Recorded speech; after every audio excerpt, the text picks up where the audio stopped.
Donc la dernière fois en cours, nous avons parlé de flux de matière.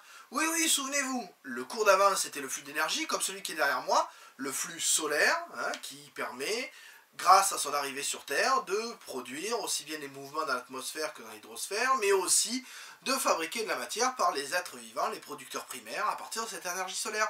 Mais nous avions vu que cette énergie pouvait se transmettre au sein d'un écosystème, avec par exemple la vache, qui après avoir mangé l'herbe peut être mangée par l'ours, et donc c'est un flux de matière qui se fait.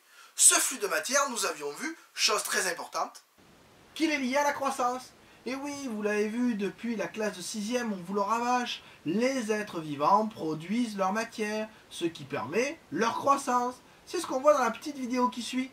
En effet, tous les êtres vivants produisent de la matière.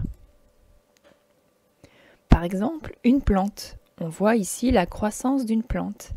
Elle grandit, elle grossit. Elle produit par exemple des feuilles, mais elle produit aussi des racines, une tige.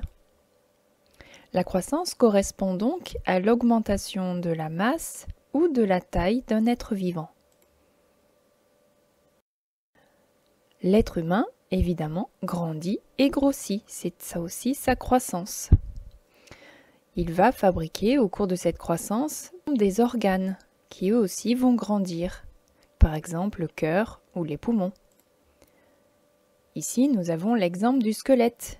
On voit très bien que la main de l'enfant de 1 an a bien grandi lorsqu'il a 10 ans. On voit très bien que les os se sont vraiment développés, ont grandi. Donc c'est clair.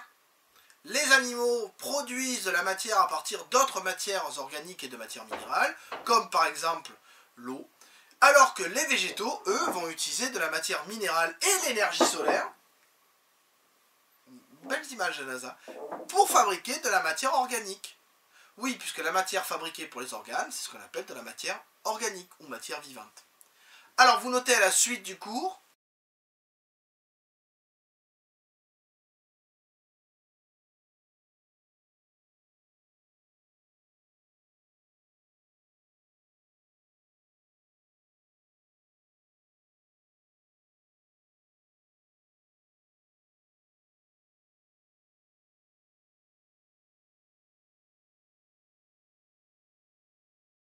voilà, mais tout ceci n'était qu'un rappel. L'information qui a été ajoutée par-dessus, l'information dite de 3e, c'est qu'il existe des micro-organismes et que ces micro-organismes nous aident à utiliser la nourriture dans le cas du microbiote pour l'être humain, mais aussi pour les végétaux verts dans le cas de symbiose qui leur permettent d'utiliser l'azote qu'ils peuvent trouver dans le sol. Et oui, ces micro-organismes ont de nombreux rôles, comme on peut le voir sur la vidéo suivante.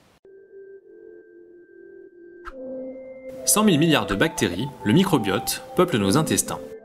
Elle nous aide à assimiler nos aliments, renforcer notre système immunitaire et interviendrait dans l'obésité. De précédentes recherches ont montré que les profils bactériens diffèrent entre personnes obèses et non obèses, qu'un microbiote peu diversifié augmenterait les risques cardiométaboliques et que l'alimentation peut enrichir le génome de certains groupes bactériens. Comment réagit le microbiote lors d'une modification durable de l'alimentation ?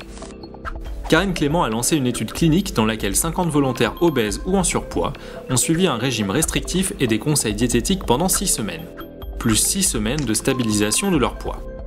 À intervalles réguliers, les chercheurs ont étudié certains paramètres biologiques, leur environnement et analysé le génome de leur microbiote. Ils ont observé que 30% des patients avaient au départ une flore intestinale peu diversifiée, qu'après régime, les fleurs pauvres s'enrichissent, avec perte de poids, moins d'anomalies lipidiques et de réactions inflammatoires silencieuses, et que 6 espèces de bactéries intestinales différencient flore pauvre et riche. Grâce à cette étude, de nouvelles stratégies de prévention de l'obésité et des tests simples de diagnostic des risques cardiométaboliques sont envisageables. En 2015, 700 millions de personnes sont atteintes d'obésité à travers le monde.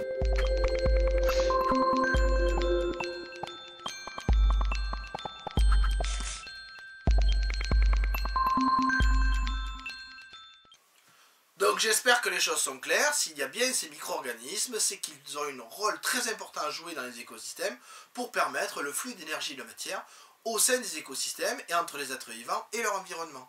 Ils sont un maillon indispensable, très important de la vie sur Terre. Vous notez à la suite du cours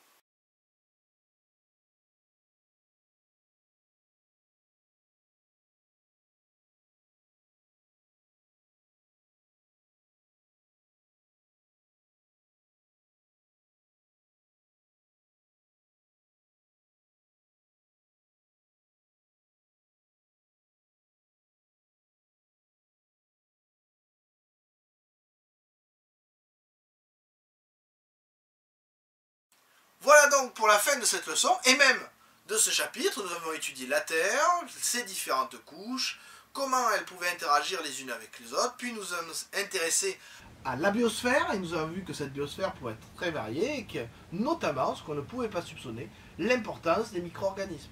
Nous allons continuer sur le chapitre suivant, qui va s'intéresser, lui, plus précisément à la biosphère, par une première leçon sur ces micro-organismes.